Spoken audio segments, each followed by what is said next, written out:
Hello farmers, இன்னைக்கு வீடியோவில் எதை பற்றி போகிறோம்னா பிஐ பிராண்டை சேர்ந்த கீஃபான் அப்படிங்கிற ஒரு பூச்சிக்கொல்லியை பற்றி தான் பார்க்க போகிறோம். ஃபஸ்ட்டு இந்த பூச்சிக்கொல்லியை நன்றின்னு பார்க்கும்போது டால்ஃபின் பைராய்டு 15% ஈஸி ஃபார்மெட்டில் இருக்குது. ஸோ இது வந்து நம்ம தண்ணியில் வந்த உடனே வெள்ளை நிறமாக தோன்றும்.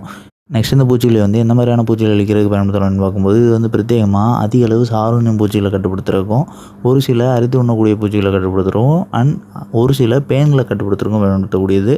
ஸோ இதை வந்து நம்ம இன்னும் டீட்டெயிலாக சொல்கிறோம். அதாவது வால்பேன் குறிப்பிடக்கூடிய த்ரிப்ஸாக இருக்கட்டும் அண்ட் வெள்ளை ஈக்கல்னு குறிப்பிடக்கூடிய ஒயிட் ஃப்ளைஸாக இருக்கட்டும், ஜாசிட்ஸ்னு குறிப்பிடக்கூடிய இலைத்தத்து பூச்சிகளாக இருக்கட்டும், இந்த 3 சாதாரண பூச்சி சாக்கள் ப்ளஸ் ஏபிச்சுன்னு குறிப்பிடக்கூடிய அஸ்வினி பூச்சி சாக்கள். ஸோ இந்த 4மே காமனாக பயிர்களை சேதப்படுத்தக்கூடியது. இந்த 4ஐயும் நம்ம வந்து கட்டுப்படுத்தலாம். அண்ட் இது இல்லாமல் பயிர்களில் அதிக அளவு இலைகளை அறுத்து உண்ணக்கூடிய வெட்டிக்கிளி தாக்குதலாக இருக்கட்டும், இல்லைனா ஸ்பாடட்டர் அப்படின்னு குறிப்பிடக்கூடிய குறிப்பாக இந்த ஃபால் ஆர்மி வாம்ஸ்ன்னு குறிப்பிடக்கூடிய படைப்புழுவாக இருக்கட்டும், இல்லைனா டொபாக்கோ கேட்டர்பில்லர்னு குறிப்பிடக்கூடிய புகையிலை புழுவாக இருக்கட்டும். ஸோ இந்த புழுக்களை வந்து நம்ம பிரத்யேகமாக கட்டுப்படுத்தலாம். புழுக்கள்னு பார்க்கும்போது நம்ம குறிப்பிடக்கூடிய இந்த 2 புழுக்கள் தான். ஸோ அதிக அளவு புழுக்கள் தாக்கல் ஏற்படக்கூடிய மல்லிகை, கத்திரி போன்ற பயிர்களுக்கு பயன்படுத்தலாம்னு கேட்டிங்கன்னா அதுக்கு வந்து பயன்படுத்த முடியாது. ஸோ இது வந்து எல்லா வகையான புழுக்களையும் அழிக்காது.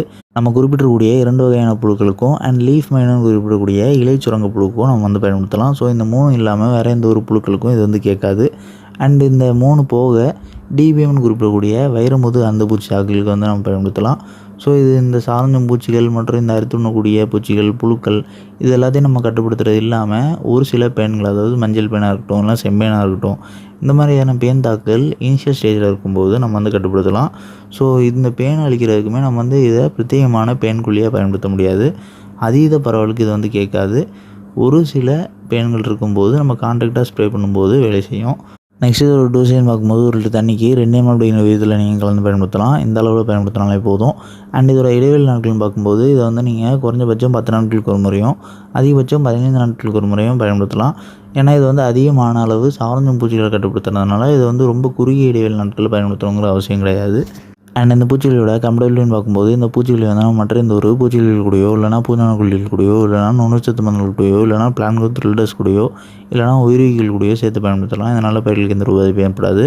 அண்ட் இந்த பூச்சிகளோட தோராயமான விலைன்னு பார்க்கும்போது 100 ml வந்து 300 ரூபா அப்படிங்கிற விலையிலையும், 1/4 லிட்டர் வந்து 600 அப்படிங்கிற விலையிலையும், 1/2 லிட்டர் வந்து 1100 அப்படிங்கிற விலையிலையும், 1 லிட்டர் வந்து 2000 ரூபாயிலிருந்து 2200 விலையிலையும் ஸ்டோர் அவைலபிளாக இருக்குது. ஸோ தேவைப்படுறவங்க வாங்கி பயன்படுத்திக்கலாம்.